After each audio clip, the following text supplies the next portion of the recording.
34 आणि 19 वचन. तुम्हाला माहिती आहे वचनाच्या द्वारे परमेश्वर जास्त बोलतो आपल्या संगती आणि वचन ऐकल्याबरोबर ते आमच्या जीवनात त्याच क्षणाला कार्य करायला सुरुवात करते.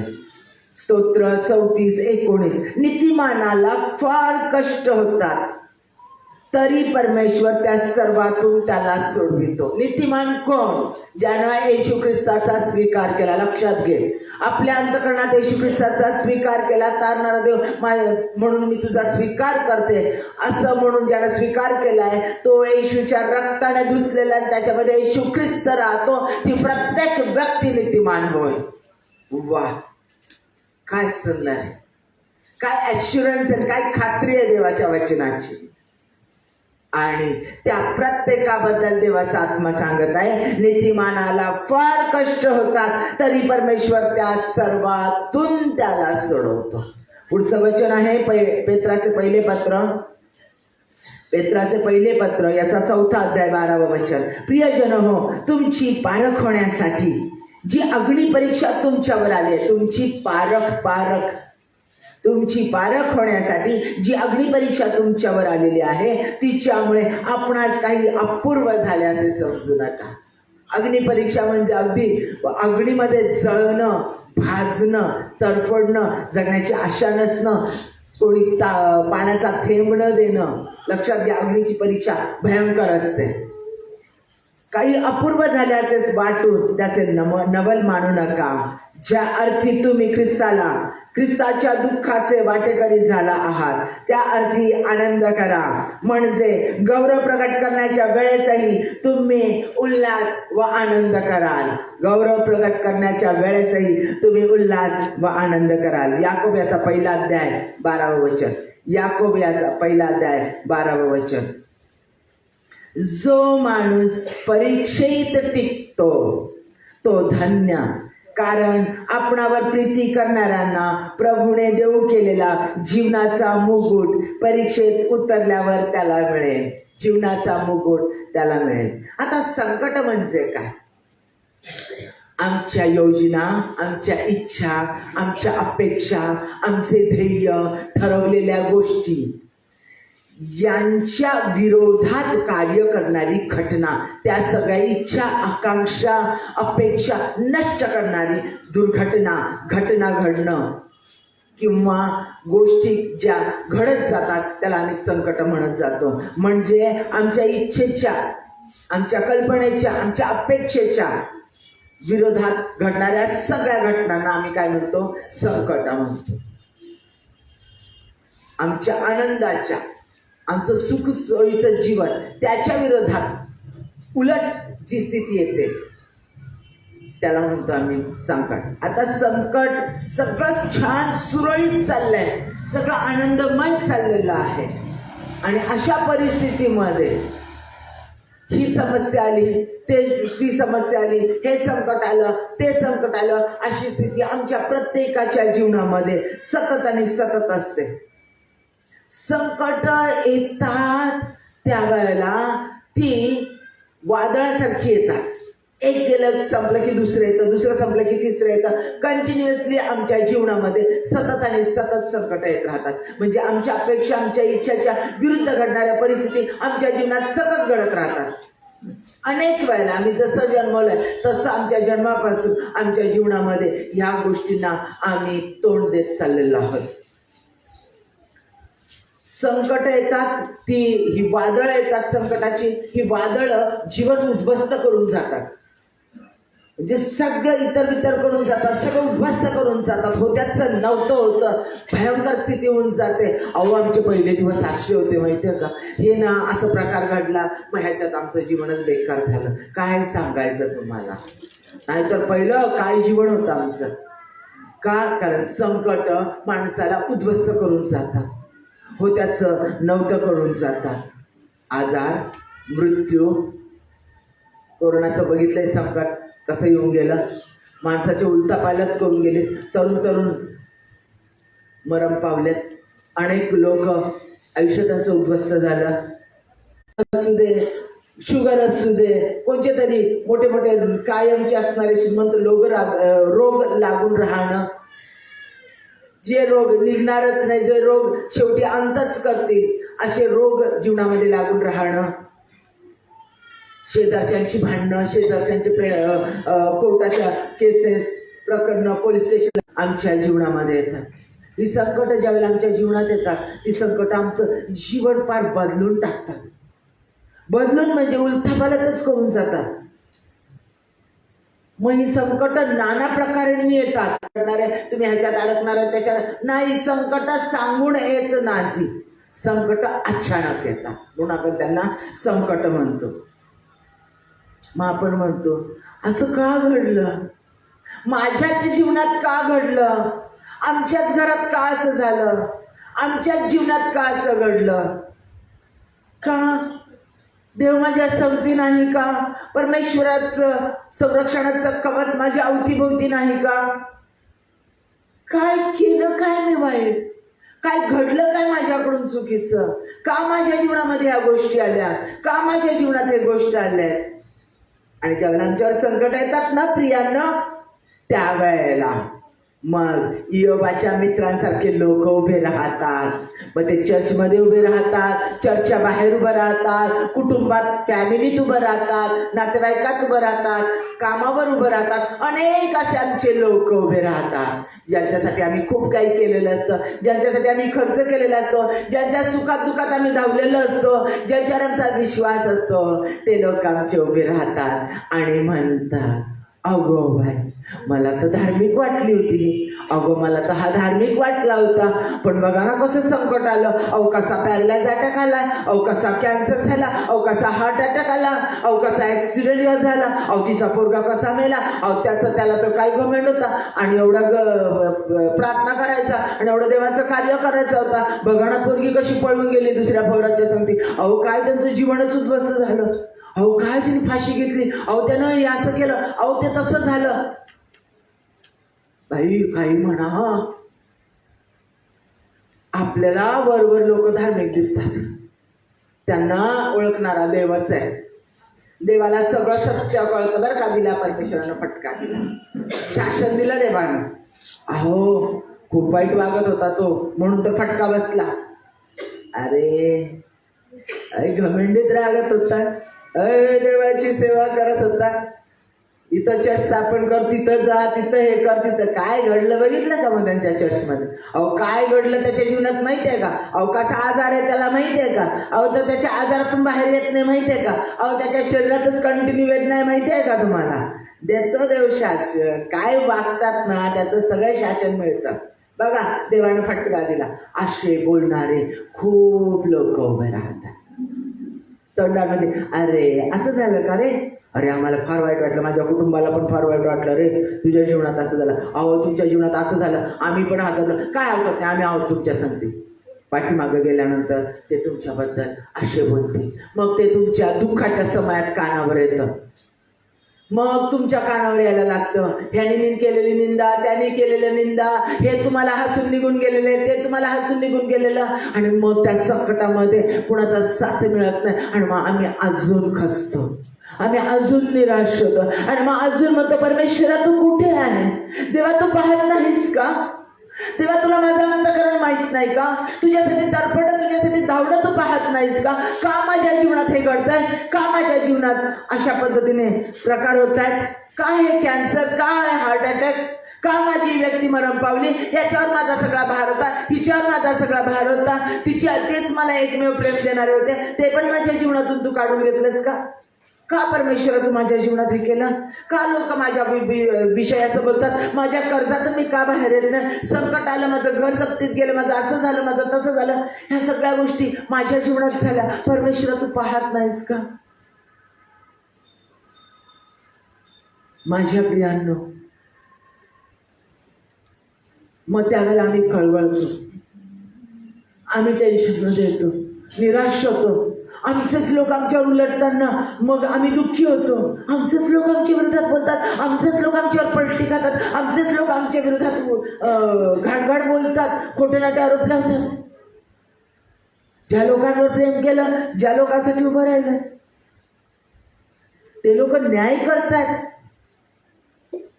वाईट वाटतं. माझ्या प्रियांनो, लक्षात घ्या, आम्हीही ज्या वेळेला लोकांवर संकट येतात, प्रॉब्लेम मधून जातात, त्यावेळेला न्याय करायला उभे राहतो.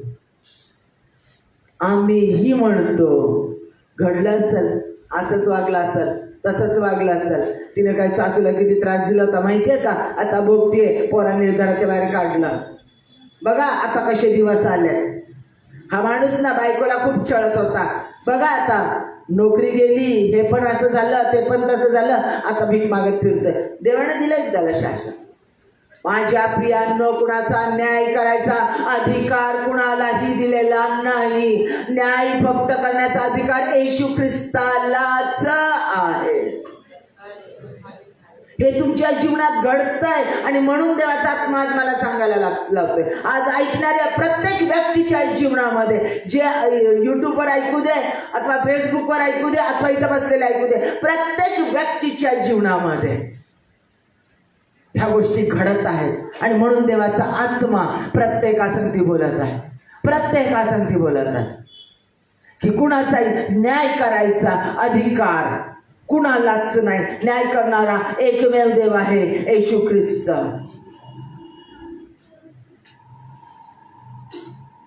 लक्षात घ्या, आमच्या चुकांमुळं आमच्या जीवनामध्ये घटना घडतात, संकट आमच्या दोषांमुळे घडतात. आम्ही आमच्या शरीराची काळजी नीट घेत नाही आहे, आम्ही आमचा आहार व्यवस्थित ठेवत नाही आहे, आम्ही नको त्या गोष्टी खातो, नको त्या गोष्टी करतो, नको त्या पद्धतीने वागतो. आमचा राग, आमचा द्वेष, आमचं चिडचिड, ह्या दुसऱ्यांना क्षमा न करणं, याच्यामुळे आमच्यावर रोग आणि आजार येतात. याच्यामुळे बीपी प्रॉब्लेम होतात, याच्यामुळे हार्टचे प्रॉब्लेम होतात, याच्यामुळे कॅन्सर होतात. आमच्या शरीराच्या सवयी, आमचं स्वतःचं विश्रांती न घेता दगदग करणं, आमचं स्वतःचं काम न करता नुसतं पडून राहणं आळशासारखं, मग सगळ्या गोष्टी शरीरामध्ये आजार चालू होतात. ऍक्टिव्ह न राहणं, दुसऱ्यांना क्षमा न करणं, दुसऱ्याचा द्वेष करणं, दुसऱ्यांना त्रास देणं, ह्या गोष्टी आमच्याकडून होतात आणि म्हणून ती आमच्यावर ती संकट येत जातात. अनेक गोष्टी आम्ही आमच्या लेकरांच्या समोर दुसऱ्यांची निंदा करतो, आम्ही दुसऱ्यांना भांडतो, आम्ही दुसऱ्यांना त्रास देतो. आमची लेकरं त्या गोष्टी पाहतात आणि आमची लेकरं त्याच गोष्टी करायला लागतात. मग व्यसनांमध्ये जातात, मग दारूमध्ये जातात, मग नको त्या गोष्टी करत राहतात. पण ज्या वेळेला आम्ही देवाच्या भयात राहतो, त्याच्या वचनात राहतो, आमच्या घरामध्ये रोजची फॅमिली प्रेयर होते, आम्ही इतरांना क्षमा करतो, त्यावेळेला या गोष्टी आमच्या जीवनात होत नाही. काही गोष्टी, काही संकट, सैतान, जसं योबाच्या जीवनात सैतानाने आणले, ते काय त्याच्या दुर्लक्षितपणामुळे नाही झालं. काही संकट आमच्यावर आमच्या चुकांमुळे होतात, ते मी तुम्हाला आता एक्सप्लेन करून सांगितलं. आम्हाला सवय असते, कर्ज काढा, लग्न करा, कर्ज काढा, पार्टी करा, कर्ज करा, गावाला जा, कर्ज काढा, गळ्यातलं करा, ह्याला खुश करा, त्याला खुश करा. ह्या सगळ्या गोष्टी आमच्याकडून चुकावतात, म्हणून आमचं कर्ज वाढत राहतं, म्हणून आम्ही कर्जबाजार होतो, म्हणून आम्ही वाईट गोष्टींमध्ये जातो. ह्या गोष्टी आमच्याकडून होतात, ह्या चूक आहे. काही गोष्टी आमच्यावर येणारी संकट हे सैतान आमच्या जीवनामध्ये आणतो. देवाचं कार्य करतात का? नवऱ्याला साथ देतेस का? पुढे धावण्यासाठी चर्च पुढे चालत आहेत का? लोकांना देवामध्ये चालवतात का? मग इतर लोकांकडून पाडण्याचा, त्रास देण्याचा प्रयत्न सैतान करतो. जसं योबाला सैतानानं त्रास दिला, त्या गोष्टी सैतानाकडून देखील आमच्या जीवनात येतात. काही आमचे चुकीचे निर्णय असतात, न विचार करता आम्ही काही निर्णय घेतो, त्याच्यामुळे देखील काही वेळेला चुकीचं कन्फेशन आम्हाला देवाने शिकवलेलं आहे. परमेश्वराचं वचन सांगताय, तुझ्या मुखामध्ये जीवन आणि मृत्यूचं सामर्थ्य आहे, जे तुम्ही बोलाल येशूच्या नावात ते तुमच्या जीवनात घडेल. पण आम्ही स्वतः आमचे आजार बोलतो, आम्ही स्वतः आमची संकट बोलतो, आम्ही स्वतः आमची हार बोलतो आणि त्याच गोष्टी आमच्या जीवनात घडतात. समजतंय? आपण ह्या गोष्टी करतोय, स्पष्ट देवाचं वचन सांगतं, आम्ही ऐकलंय ते अप्लाय करायचंय. जे तुम्ही बोलाल ते घडेल. विजय बोला, विजय घडेल. मी मागे सांगितलेलं होतं, रक्तस्रावी स्त्री बोलली, मी त्याच्या झग्याला स्पर्श करेल, मी त्याच्या झग्याला स्पर्श करेल, ते झग्याच्या गोंड्याला स्पर्श करेल तरी मला आरोग्य मिळेल. ती बोलली बोलली बोलली, कन्फेस केलं, 12 वर्ष विचार करणं, 144 महिने, 4 दिवस स्त्रीला सहनच नाही रक्तस्राव, आणि 144 महिने रात्रंदिवस तिथे सहन करत होती. कुणाचा स्पर्श नाही, कुणाचं प्रेम नाही, कुणाच्या समारंभाला जाऊ शकत नाही, आनंद करू शकत नाही, जमावामध्ये जाऊ शकत नाही, घरात प्रवेश करू शकत नाही, आडोशाला कुठेतरी बसलेलं जीवन, जे फेकल ते खायचं. सगळा पैसा वैद्यांमध्ये गेलेला होता, सगळ्यांनी लुबाडलं, आरोग्य मिळालेलं नव्हतं, खचलेली संपलेली कृषी झालेली. तुम्हाला माहिती आहे 3 महिने 4 महिने ब्लिडिंग होत राहिलं की त्या स्त्रीचे केस गळायला लागतात, त्या स्त्रीची अवस्था वाईट होते, रक्तप्रवाह कमी होतो, शरीरामध्ये HB एकदम 3, 4, 2 असा राहतो, ती व्यक्ती मरणाच्या लागाला जाते. आणि तरी देखील ती बाई जिवंत होती. ती किती क्रूश झाली असेल, किती भीक झाली असेल, आणि अशा परिस्थितीत तिला आशा नाही. आणि यहुदी जुनाट काळचे लोक, त्यांना ती आतमध्ये त्या गर्दीत घुसताना दिसली, ते सगळे चिडलेले असणार. तशा परिस्थितीत तिने त्याच्या गोंड्याला स्पर्श केला आणि ती बोलली, मी त्याच्या गोंड्याला स्पर्श केला तर मला आरोग्य मिळेल म्हटली. तिने बोलल्यामुळं तिला ते तिच्या विश्वासाने प्राप्त झालं. माझ्या प्रियांनो, आम्ही काय बोलतो त्याच्यावर डिपेंड आहे आम्ही संकट कशी फेस करतो. आम्ही संकट कशी फेस करतो. संकट आणतो का ती संकट नष्ट करतो, हे तुमच्या मुखावर अवलंबून आहे. तुमच्या मुखावर अवलंबून आहे. म्हणून येशूच्या नावात आहो मग संकट येतात. देवाला माहिती आहे मी किती वीक आहे, देवाला माहिती आहे मी कसा आहे. मग परमेश्वरामध्ये एवढं सामर्थ्य, देव संकट थांबवू शकत नाही काय? हो, थांबवू शकतो.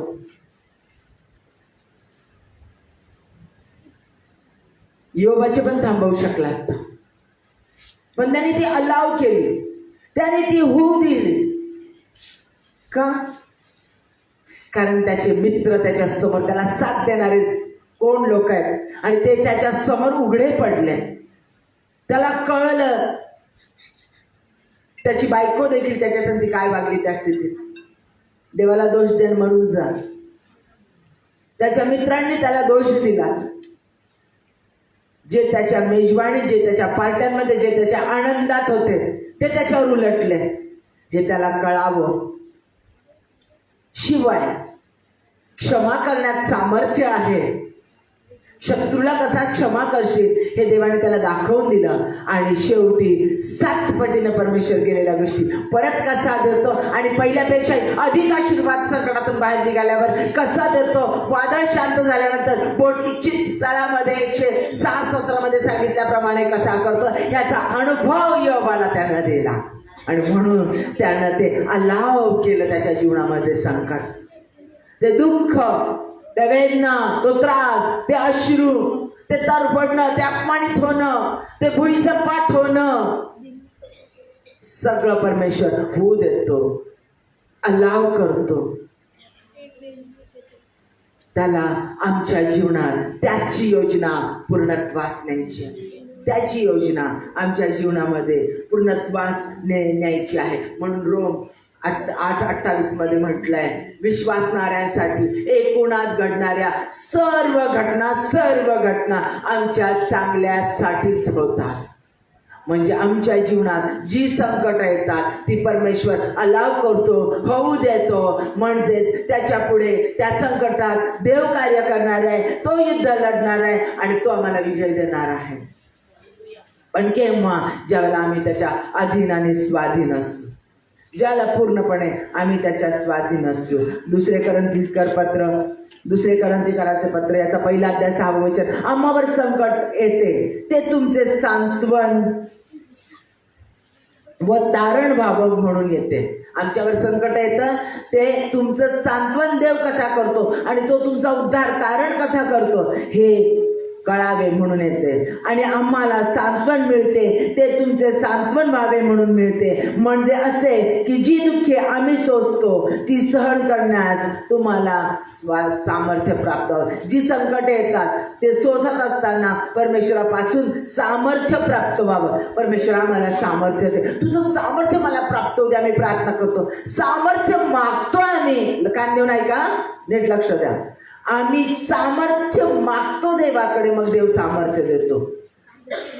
कुठं दिलं सामर्थ्य? अरे आधी संकट येतं, सामर्थ्य मागितलं की नाही, मग ते संकट येतं, त्या संकटात तो आम्हाला दाखवतो, ते सामर्थ्य देतो, म्हणजे ते सामर्थ्य आम्ही वापरतो तिथं आणि त्या संकटातून बाहेर येतं आणि मग कळतं पाठीमागं बघितल्यावर, अरे काय सामर्थ्य होतं माझ्यामध्ये त्या वेळेला, कसा मी तो प्रॉब्लेम फेस केला. कारण त्याने तुमची प्रार्थना ऐकली. तुम्ही काय मागितलं? परमेश्वरा मला सामर्थ्य दे. त्यानं संकट आणतो आणि ते संकट आणतो म्हणजे येऊ देतो, सैतानाने आणलेली संकट येऊ देतो आणि अलाव करतो आणि मग त्याचं सामर्थ्य तुम्हाला देतो. मग त्या सामर्थ्यानं तुम्ही त्या संकटावर मात करता आणि पुढे जाता. तेवढे सामर्थ्यशाली तुम्ही होता. ते सामर्थ्य परत काढून घेतलं जात नाही. अशा पद्धतीने प्रत्येक संकटात वन बाय वन तुमचं सामर्थ्य वाढत आणि वाढत आणि वाढत आणि वाढत आणि देवाच्या कृपेत तुम्ही वाढत आणि पूर्णत्वास जाता. अपूर्णातून परमेश्वर तुम्हाला पूर्णत्वाकडे नेतो, कारण तो पूर्णत्वाचा देव आहे. तो पूर्णत्वाचा देव आहे आणि त्याचं कार्य अद्भुत आहे. त्याचं कार्य आमच्या बुद्धी सामर्थ्याच्या पलीकडे आहे. प्रिया, आमच्या बुद्धी सामर्थ्याच्या पलीकडे आहे. याकोब याचा पहिला अध्याय, याकोबाचे पत्र याचा पहिला अध्याय 2 ते 4. माझ्या बंधूंनो, नाना प्रकारच्या परीक्षांना तुम्हाला तोंड द्यावे लागते, तेव्हा तुम्ही आनंदच माना. तुम्हाला ठाऊक आहे की तुमच्या विश्वासाची पारख उतरल्याने धीर निर्माण होतो आणि धीराला आपले कार्य पूर्ण करू द्या, यासाठी की तुम्ही कशातही उणे न पडता तुम्हाला अखंड परिपूर्णता प्राप्त व्हावी. कारण तो परिपूर्णतेचा देव आहे. त्याच्या हातात दिलेलं प्रत्येक कार्य तो पूर्ण करतो. तो पूर्णत्वाचा देव आहे. त्यानं वधस्तंभावर त्याचं कार्य पूर्ण केलं आणि म्हटलं, कार्य पूर्ण झालं, माझा आत्मा मी तुझ्या हाती सोपवतो. ते आम्ही प्रत्येकाने व्हावं म्हणून आमच्यावर संकट येतात, जेणेकरून त्याचं सामर्थ्य आम्हाला मिळतं आणि त्या सामर्थ्याने आम्ही ते संकट फेस करतो आणि मग आम्ही पूर्ण एक पायरी पुढे जातो. परत संकट येतात, परत सामर्थ्य अजून देतो. असं करत करत आम्ही पूर्ण त्याच्या सामर्थ्याने भरतो. हे त्याचं कार्य आहे. आता संकटातली स्थिती कशी असते? संकटात माणूस कसा होतो? विकल होतो, दुःखी होतो, निराश होतो, हताश होतो. लक्षात घ्या, संकटाचे 2 परिणाम होतात. संकट ज्यावेळेला येतं ना आमच्या जीवनात, त्यावेळेला 2 प्रकारचे परिणाम होतात. चांगले परिणाम होतात आणि वाईट परिणाम होतात. तर आपण वाईट परिणाम काय काय होतात बघूया. आमच्या अंतःकरणात कटुता येते, कारण आम्ही सगळ्यांना मदत करतो, आम्ही सगळ्यांसाठी धावतो. आमचेच लोक आमच्या विरोधात जातात, आम्हाला मदत करणारं कोणी राहत नाही. आमच्या संकटामध्ये आम्हाला साथ देणारं कोणी राहत नाही. ज्यांच्यासाठी आम्ही सर्वस्व देतो ते आमच्या विरोधात जातात आणि त्याच्यामुळे आम्हाला चीड येते, चिडचिड वाटते आणि मग कटुता निर्माण होते आणि मग त्या व्यक्ती आम्हाला नकोशा होतात. निराशा येते. दुसरी गोष्ट, जिथे निराशा तिथे देवाचं कार्य होत नाही. निराशा येते आमच्या जीवनामध्ये, काहीच राहिलं नाही, संपलं सगळं. आम्ही सगळं नेगेटिव्ह बोलायला लागतो आणि नेगेटिव्ह बोलल्यामुळं आमच्या मुखातलं कन्फ्युजन जे नेगेटिव्ह आहे तेच आमच्या जीवनात घडायला लागतं, ते सुरू होतं. म्हणून एक संकट संपलं की दुसरं येतं, दुसरं संकट संपलं की तिसरं येतं. अरे का? संकटांमध्ये परमेश्वर आम्हाला सामर्थ्य पुरवतो, 1 बाय 1 येतं. पण त्या संकटात आम्ही परमेश्वराचं आम्हाला सामर्थ्य मिळालंय, आम्ही त्याचा गौरव आणि आनंदच करणार, कारण तशी आज्ञा आम्हाला केलेली आहे. पण ज्यावेळेला आमच्यात निराशा येते, ती निराशा आमची सैतानामुळे येते.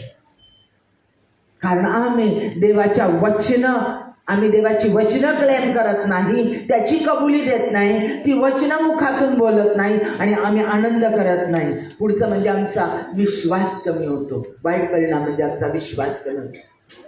देवाची काय योजना, देवाची इच्छा असणे मला आशीर्वाद देतात, देवाची इच्छा असणे मला या आजारातून बाहेर काढायची, देव माझं पूर्वीचं पाप माझ्या चुका आठवत नाही नाही मी ह्याला दुखवलं नाही, मी ह्याला त्रास दिला नाही, देव मला आता नाशाकडेच जाऊ देत राहिला, देवाने दिलंय मला सांग सैतानाच्या हातात, देव काय मला ह्याच्यातून बाहेर काढत नाही, आता काही या आजारातच माझं मरण आहे. सगळं जे काही माझ्या जीवनात घडतंय ते लोक धार्मिक आहे, ते रोज चर्चला जातात, ते दान देतात, ते देवाचे आत्मे देवाचे लेकरांना चर्चमध्ये आणतात, अनेक आत्मे जिंकतात. मी काय खूप पाप केले, खूप चुका केल्या, नाही नाही नाही माझी पातक परमेश्वराच्या समोर देवाने मला खऱ्या अर्थाने क्षमाच नाही केले. ते पहिलीची पातक आहेत ना, त्याचं शासन मला हे मिळतं, माझ्याकडून झाल्या ना चुका त्याचं मला शासन मिळतं. आणि आमच्यात अविश्वास निर्माण होतो. आम्हाला काय माहिती आहे, काय माहितीये, ज्या वेळेला आम्ही येशू ख्रिस्ताला आमच्या अंतःकरणात स्वीकारतो त्यावेळेला त्याच्या रक्ताने आमचं प्रत्येक पाप धुतलं जातं. आमचं पाप, आमचे शाप, आमचे कर्सेस, आमचे रोग आजार त्यानं क्रूसावर नष्ट केलेले आहे, त्याच्या रक्ताने ते धुतले गेलेले आहे. मग आता हे संकट, होय संकट येणार, त्याच्यात तो तुम्हाला बळकट करणार, पण ते श्राप नाही. परमेश्वर शाप तोडतो. सगळे फोरफादर्सचे, पूर्वजांचे शाप आमचे त्याने तोडले आहे. आम्ही ते उपास प्रार्थना करून क्लेम केले पाहिजे की त्याने आमचे पाप तोडलेले आहेत, आम्हाला कोणते श्राप आणि आमचे कोणते दोष आमच्यामध्ये नाहीच नाही. ही कबुली आम्ही सतत दिली पाहिजे. हा विश्वास आमच्या मुखातून सतत प्रगट झाला पाहिजे. या विश्वासात आम्ही बळकट असलं पाहिजे. आमच्या संकटात आणि आमच्या सर्व परिस्थितीमध्ये मला कोणते शाप लागू शकत नाही. नेहमी कन्फ्युज करा, बोला रोज.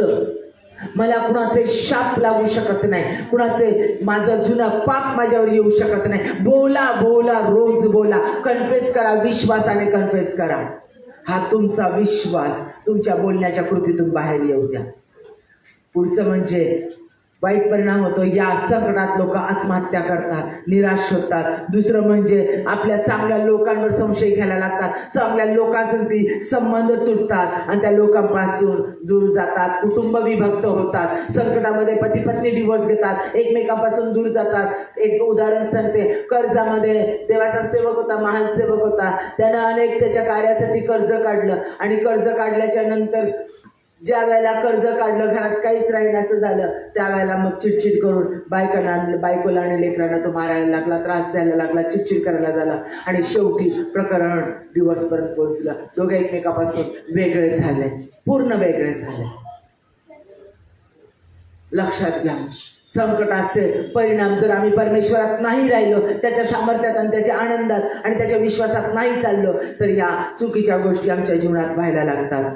फेलोशिप तुटते. काय जायचं चर्चला, उत्तरच मिळत नाही. काय जायचं प्रार्थना ग्रुपला. आता काल तुमची प्रार्थना ठेवली पास्टरांनी, किती कळकळून आणि कळवळून ते सांगत होते की प्रत्येकाने यायला हवं होतं. जाऊ दे, वेळ नाही आहे, स्वयंपाक नाही झालेला, जाऊ दे, आता कामावरून आलोय मी, थकलोय, पुढच्या वेळेला पुढच्या मीटिंगला जाऊ. त्या सेवकाची मीटिंग, सेवकांची मीटिंग तर नेहमीच होते चर्चमध्ये, नंतर पुढच्या वेळेला जाऊ. प्रार्थना उपास नेहमीच होते, पुढच्या उपास प्रार्थनेला जाऊ. नाही, निराशेने आम्ही फेलोशिप पासून लांब जातो. माझ्या प्रियांनो, आम्ही सदैव पवित्र जनांच्या सहवासामध्येच असलं पाहिजे. ठीक आहे, तो काय, तो दारू पितो, त्याचा काय पवित्र जनांचा सहवास इथे उपस्थित आहे. अरे तुम्ही येता त्यावेळेला देवाचं सामर्थ्य त्या ठिकाणी उपस्थित होतं. कुठेही तुम्ही एकत्र या येशूच्या नावात, तिथे देवाचं सामर्थ्य उतरून येतं. म्हणून फेलोशिप अत्यंत महत्वाची आहे. फेलोशिप सोडू नका, एकत्र येणं आणि प्रार्थना करणं थांबवू नका. आता चांगले परिणाम कोणकोणते होतात आमच्यावर, वाईट परिणाम आपण बघितलं. त्याच्याबद्दल नाही त्या मित्रांना दूर केलं पाहिजे, संशय घेतला पाहिजे, त्रास दिला पाहिजे, नाही. देवावर फोकस केला पाहिजे. हे तो शिकला. दुसरी गोष्ट तो शिकला की त्या लोकांना त्यानं काय केलं पाहिजे, क्षमा केली पाहिजे. त्याच्यानंतर तो अशाही परिस्थितीत धन्यवाद द्यायला शिकला. धन्य त्याचे नाव, धन्यवाद केला पाहिजे, हे तो शिकला. आता संकटामध्ये आम्ही मजबूत होतो. चांगला परिणाम काय, संकट ज्या वेळेला येतं त्यावेळेला आम्ही प्रचंड मजबूत होतो. कारण तो त्याचं सामर्थ्य आम्हाला देतो. ते संकट कसं फेस करायचं, त्या संकटात जय जयकार कसा करायचा, धन्यवाद कसा करायचा, त्या संकटात त्याची वचनं कशी बोलायची आणि कसं आशावादी शब्द आम्ही प्रत्येक वेळेला वापरायचे. नाही हे घडेलच, नाही हे युद्ध मी जिंकेलच, नाही हा आजार येशूच्या नावात निघून जाईलच, हे सगळे शब्द मी सतत आणि सतत बोलणार. उठल्यापासून पहाटेपासून झोपल्यानंतर या अंगावरचे त्या अंगावर होताना देखील मी ते कन्फेस करणार, सतत बोलत राहणार आणि कबुली देणार. आणि त्याच्यामुळं मी स्ट्रॉंग होते, माझी विश्वासात वाढ होते. संकटामध्ये मला कसा इतक्या भयंकर संकटातून त्यानं पार नेलं, माझा विश्वास वाढतो. अरे माझ्या लाडक्या आणि जवळच्या एकमेव व्यक्ती त्याचा जगातून चाललेला असताना एवढं संकट, एवढा वाईट आजार होता आणि मी प्रार्थना केला, स्तवन केलं, धन्यवाद केला आणि पॉझिटिव्ह कन्फेशन केलं आणि मी परमेश्वराचे आभार मानले आणि ती व्यक्ती बरी झाली आणि ती व्यक्ती आज जिवंत आहे आणि आज देवाचं कार्य करत आहे. हा माझा अनुभव, ही माझी साक्ष म्हणून चर्चमध्ये रोज तुमच्या साक्ष होते. पासून म्हटले साक्ष महत्वाची आहे हे त्याच्यासाठी, कारण देवाचं गौरव होतं त्या साक्षीच्याद्वारे. आम्ही आमच्या विश्वासात वाढतो आणि आमच्या विश्वासात वाढल्याचं उदाहरण आम्ही लोकांच्या समोर देतो आणि लोक त्याच्यामुळे विश्वासात वाढतात आणि त्याच्यामुळे ते परमेश्वरामध्ये अधिक पुढे जातात. त्यांच्या संकटांना तोंड देण्याचं सामर्थ्य त्यांना तुमच्या जीवनामुळे, तुमच्या उदाहरणांमुळे प्राप्त होतं. रोमकरास 5वा अध्याय 3 आणि 5 वचन, 3 ते 5 वचन. इतकेच नाही तर संकटातही अभिमान बाळगतो आम्ही, कारण आपल्याला ठाऊक आहे की संकटात धीराने शील व शीलाने आशा निर्माण होते आणि आशा कधीच लाजवत नाही, कारण आपल्याला दिलेल्या पवित्र आत्म्याच्या द्वारे आपल्याला अंतःकरणात देवाच्या प्रीतीचा वर्षाव झाला आहे. या संकटात त्याची प्रीती आमच्यामध्ये वाढते, त्याचं सामर्थ्य आमच्यामध्ये वाढतं आणि त्याच्या योजना आमच्या जीवनामध्ये पूर्णत्वास जातात. पुढचं म्हणजे आम्हाला देवाच्या भयाची जाणीव होते. आम्ही ज्या वेळेला संकटातून जातो त्यावेळेला आम्हाला देवाचं भय काय आहे याची जाणीव होते, की आम्ही जगाच्या भयात न चालता हे लोक आम्हाला तोडवतील, ते लोक आम्हाला नष्ट करतील, हे लोक आमचं जीवन बर्बाद करतील, हा आजार मला नष्ट करेल, हे कर्जात आम्ही संपून जाऊ, माझा नवरा माझं जीवन उद्ध्वस्त करेल, माझी बायको मला सोडून टाकून लेकरांना टाकून निघून जाईल आणि माझं जीवन उद्ध्वस्त करेल, माझं काम जाईल, माझं हे होईल ते होईल. ह्या सगळ्यांच्या मध्ये आम्हाला एकमेव गोष्ट करते, ह्या सगळ्यांवर अधिकार असणारा एकमेव शक्ती, एकमेव ताकद म्हणजे आमच्या देवाची येशू ख्रिस्ताची आहे. आणि आमचं भविष्य सैतानाच्या हातात नाही, आमचं भविष्य देवाच्या हातात आहे. देवाला जे हवं तेच तो आमच्या जीवनात घडणार आहे. आमच्या शत्रूला जे हवं ते आमच्या जीवनात कधीच कधीच कधीच घडणार नाही. आम्ही खंबीर होतो. मी फक्त परमेश्वराच्या भयात, मनुष्याच्या भयामध्ये नाही, मनुष्याच्या भयांमध्ये नाही. कारण परमेश्वराने सांगितलं, मी तुला भयाचा आत्मा नाही तर तुला सामर्थ्याचा आत्मा दिलेला आहे. मी तुला भयाचा आत्मा नाही तर सामर्थ्याचा आत्मा दिलेला आहे. माझ्या प्रियांनो, त्याचा सामर्थ्याचा आत्मा आम्हाला प्राप्त होतो संकटामध्ये.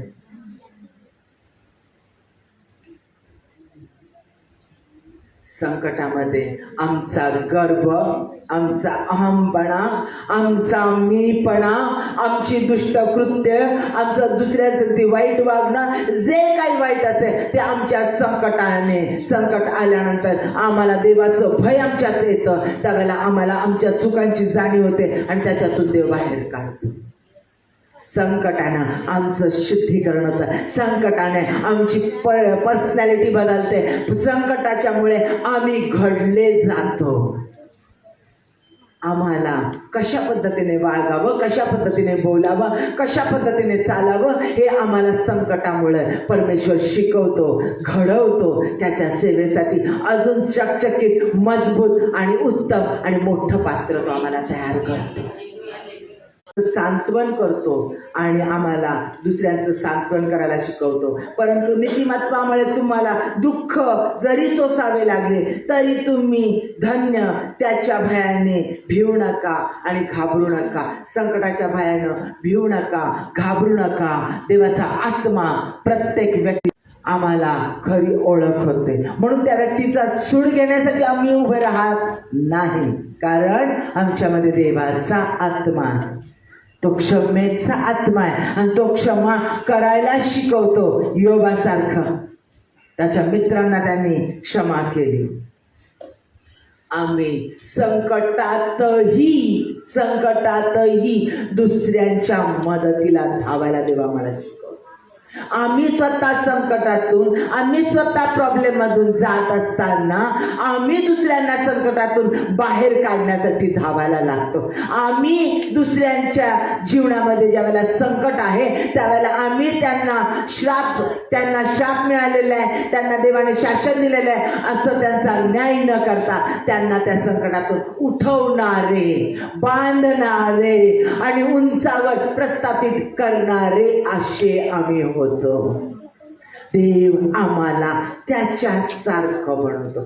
जसा येशू आहे तसेच तुम्ही व्हा, असं त्याचीच आज्ञा आहे. जसा मी आहे तसे तुम्ही व्हावे. मग येशू सारखं तो आम्हाला बनवतो. आणि संकटामुळे भय नाहीसं होतं. जगाचं भय, सैतानाचं भय, आजाराचं भय, भविष्याचं भय, हे ज्या वेळेला संकट येतं त्यावेळेला देव सामर्थ्य पुरवतो. त्याचं सामर्थ्य पवित्र आहे, त्याच्या सामर्थ्यामध्ये त्याचं अस्तित्व आहे आणि त्याचं गौरव त्याच्या सामर्थ्यात होतं. त्याच्यामुळे आमच्या जीवनातलं प्रत्येक भय जे सैतानापासून आहे ते सगळं निघून जातं. आम्हाला फेलोशिपचं महत्त्व कळतं, चर्चचं महत्त्व कळतं, पास्टरांच्या, देवाच्या सेवकांच्या प्रार्थनेचं महत्त्व कळतंय. दोघी किंवा तिघे आम्ही ज्या वेळेला प्रार्थना करतो ती प्रार्थना ऐकली जाते त्याचं महत्त्व कळतं आणि आम्ही प्रार्थनेमध्ये सगळेजण एकवटलं जातो.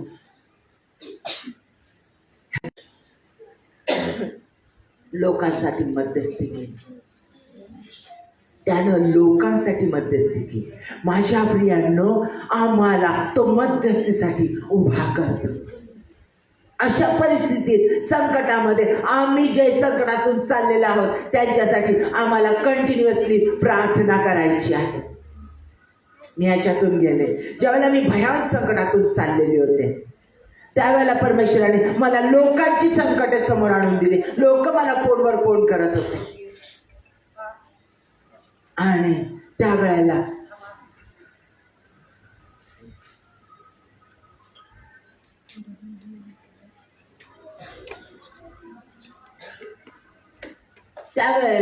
मी माझे अश्रू गाळत होते, विकल झालेले होते, मला आशा नव्हती, मी पूर्ण निराश झालेले होते. आणि त्यावेळेला परमेश्वर मला लोकांची संकट, लोकांच्या समस्या समोर दाखवत होता. ते लोक माझ्यासाठी येत होते आणि मी त्या लोकांसाठी प्रार्थना करत होते. कंटिन्यू मी लोकांसाठी प्रार्थना करण्यामध्ये गुंतून गेले, इतके गुंतून गेले, रात्रंदिवस मला माझं स्वतःचं भान राहिलं नाही. मला कळलंच नाही मी माझ्या संकटातून कधी बाहेर आले आणि परमेश्वराने उच्च स्थानावर कधी प्रस्थापित. ज्या वेळेला आम्ही संकटातून जातो त्यावेळेला आमचं संकट बाजूला ठेवून आम्ही इतरांसाठी ज्या वेळेला प्रार्थना करतो त्यावेळेला देव आम्हाला आशीर्वादित करतो आणि ते आम्हाला करायचं आहे. लक्षात ठेवा, प्रत्येकाने कान देऊ नाही का. मी संकटातून जात आहे, मी दुःखातून जात आहे, मी दुसऱ्यांसाठी प्रार्थना करेन. कोण संकटातून चाललंय, कोण दुःखातून चाललंय, कोण प्रॉब्लेम मधून चाललेलं आहे त्यांच्यासाठी मी प्रार्थना करेन आणि माझं संकट मी विजयामध्ये बदलेन. माझं संकट विजयामध्ये बदलवण्याचं सामर्थ्य माझ्यामध्येच आहे. रोमियाचा 8वा अध्याय 35 वचन. ख्रिस्ताच्या प्रीतीपासून आपल्याला कोण विभक्त करेल? क्लेश, आपत्ती, छळवणूक, उपासमार, नग्नता, संकट किंवा तलवार ही विभक्त करेल काय? देवापासून मला कोणी विभक्त करू शकत नाही. आणि देव परमेश्वर माझ्या संकटात, माझ्या संधी माझ्यामध्ये आहे. तो मला कधीच सोडत नाही आणि या प्रत्येक संकटावर मात करण्याचं सामर्थ्य फक्त एकमेव देवामध्येच आहे. माझी परिस्थिती कोणी, माझी जवळची व्यक्ती कोणी बदलू शकत नाही. फक्त परमेश्वरच बदलू शकतो. मदत करणारे लोक तोच आणून देऊ शकतो. लोकांची मनं बदलवण्याचं कार्य फक्त परमेश्वरच करू शकतो. आजार नष्ट करण्याचं सामर्थ्य ते डॉक्टरांना, लोक आणि त्या औषधं, त्या सगळ्या गोष्टी आणि तो पैसा लागणारा सगळ्या गोष्टी फक्त परमेश्वरच देऊ शकतो. तोच देव माझ्यामध्ये येशू ख्रिस्त. मला घाबरण्याचं कारण नाही, कारण तो माझा देव सर्व गुप्त गोष्टी जाणतो. सैतानाच्या सगळ्या कारवाया, सैतानाच्या सगळ्या योजना जाणणारा फक्त एकमेव देव परमेश्वर आहे. कोणी बलवान व्यक्ती अशी नाही, कोणी अतिशय ज्ञानी असणारी व्यक्ती नाही की ज्याला सैतानाच्या योजना कळू शकतील. त्याच परमेश्वराला, येशू ख्रिस्ताला सर्व काही कळतं. तो सर्वज्ञ, ओमनी प्रेझेन्स गॉड, सर्वव्यापी परमेश्वर, ओमनीपोटेंट गॉड, सर्वसामर्थ्यशाली परमेश्वर, ओमनीसायंट गॉड, सर्वज्ञानी परमेश्वर, ज्याला सर्व काही माहिती आहे, ज्याची बुद्धी आमच्या बुद्धीच्या सामर्थ्याच्या पलीकडे कार्य करते, तोच आमच्यात राहतो, तोच आमच्यात राहतो. आणि तो एक क्षण पण आम्हाला सोडत नाही, एक क्षण पण नाही सोडत. हे लक्षात घ्या. त्याच्यापासून आम्हाला कोणतंच संकट, कोणतंच दुःख, कोणतेच क्लेश दूर करू शकत नाही. या संकटामध्ये आमचं व्यक्तिमत्व बदलतं. ज्यावेळेला आम्ही संकटातून जातो त्यावेळेला तो आमची पर्सनॅलिटी चेंज करतो. तो आम्हाला अधिक बळकट करतो, तो आम्हाला प्रीतीपूर्ण करतो, तो आम्हाला क्षमा करणारं करतो, तो त्याच्या वचनात बळावतो, त्याच्या प्रार्थनेत तो वाढवतो. आमची पर्सनॅलिटी, आमचं व्यक्तिमत्व पूर्ण पूर्ण बदलून टाकतो. त्याच्यासारखं तो आम्हाला करतो. तो आमचे विचार बदलवतो, तो आमच्या कृती बदलवतो, आमचं वागणं बदलवतो, तो आमचं उठणं बदलवतो, आमचं लोकांसमोर बोलणं बदलवतो, आमचं एकांतात असताना आमचे विचार बदलवतो, आमचे काय कन्फेशन आहे, काय बोलणं आहे, काय उच्चार आहे, ते सगळं तो आमचं बदलवतो. त्याला हवं तसं तो करतो. त्याच्या प्रार्थनेचं सामर्थ्य आमच्यामध्ये तो वाढवतो. त्याचं प्रार्थनेचं सामर्थ्य तो आमच्यामध्ये वाढवतो. माझ्या प्रियांनो, 2 कोरिन्थियस पत्राचा 1 अध्याय 4 वचन, तो आपल्यावरील सर्व संकटात आमचे सांत्वन करतो. अतिशय महत्वाची गोष्ट आहे, अतिशय महत्वाची गोष्ट आहे. आणि ही देवाची योजना आहे. वचन घरी गेल्यानंतर तोंडपाठ करा. 2 कोरिन्थियस पत्राचा 1 अध्याय 4 वचन, तो आमच्यावरील सर्व संकटात आमचे सांत्वन करतो. असं सांत्वन करतो की ज्या सांत्वनाने, म्हणजे त्याने जे सांत्वन करण्यास समर्थ व्हावे. तो तुम्हाला लीडर बनवतो, तो तुम्हाला त्याचं कार्य करण्यासाठी उभं करतो, तो तुम्हाला त्याच्यासारखं बनवतो आणि त्याच्या लोकांसाठी तो तुम्हाला उभं करतो. तो सतत तुमच्या संगती आहे आणि तो तुमची प्रत्येक गुप्त गोष्ट जातो आणि तो तुमच्या जीवनाच्या प्रत्येक गुप्त विभागामध्ये कार्य करतो. जे कुणाला माहिती नाही ते फक्त त्याला माहिती आहे. आणि त्या प्रत्येक आमच्या जीवनाच्या गुप्त विभागात देव कार्य जातो जाऊ त्याच्यातून तो आमच्या संगती आहे. म्हणून दावीद मोठ्या विश्वासानं म्हणतो, मृत्यूच्या दरीतूनही जात असलोस तरी अरिष्टास भिणार नाही, कारण तू मज बरोबर आहे. तुझी आकडी व तुझी काठी मला धीर देतात. तू माझ्या शत्रूच्या देखत मज पुढे ताट वाढतोस. उत्तमातला उत्तम शत्रूच्या देखत तो देतो आणि तो ते करतोच करतो. आणि त्याच्या मंदिरात सदैव तो आमची वस्ती करून देतो. आपण गुडघ्यावर येऊया. परमेश्वर कधीच बदलत नाही आणि तो आमच्या संकटात सदैव आमच्या संगतीच असतो आणि तो आम्हाला सोडत नाही, टाकत नाही. गुडघ्यावर येऊया. आज देवाचा आत्मा आमच्याशी बोललेला आहे. ज्या ज्या समस्येतून, ज्या ज्या संकटातून आम्ही जात आहोत, त्या सर्व गोष्टीसाठी हे परमेश्वरा, मी तुझा धन्यवाद करतो, मी तुझा धन्यवाद करते. तुला जसं मला बदलवायचंय तसं बदलव. तुला जे माझ्या जीवनात करायचंय ते कर. माझा विश्वास तुझ्यावर आहे. मी तुझ्यावर भरोसा ठेवलाय, फक्त तुझ्यावर. हम सफर है मेरा मसीहा, मुझको न कोई डर. आमेन. मुझको न कोई डर. हाँ, हम सफर है मेरा मसीहा, मुझको ना कोई डर, मुझको ना कोई डर।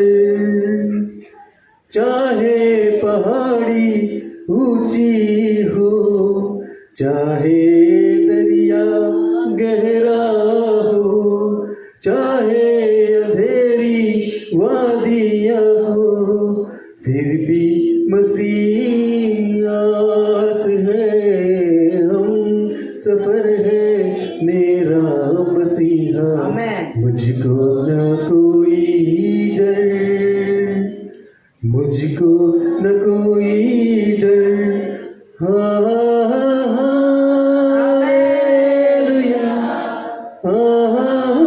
आपले हात वरती करूया, पूर्ण समर्पित हो. तुला काय करायचंय कर माझ्या जीवनात, जे तुला हवंय ते तयार आहे.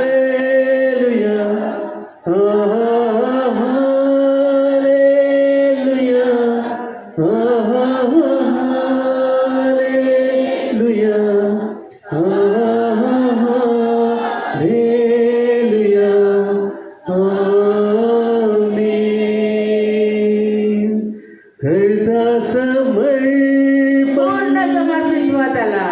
आत्मा जीवन, तुला जे हवं ते कर परमेश्वरा. तेरी आराधना में तन मन धन,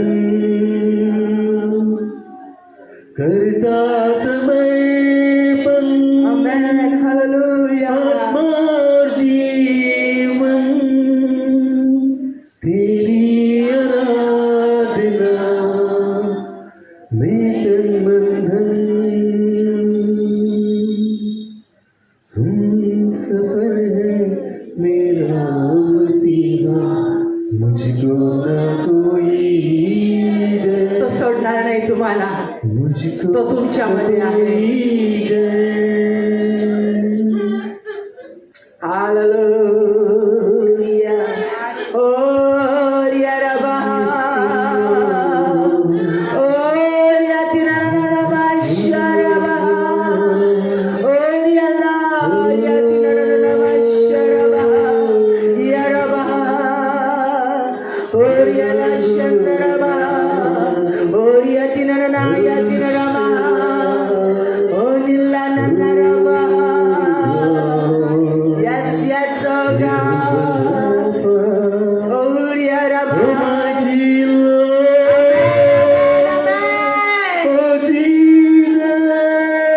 Yes, oh God.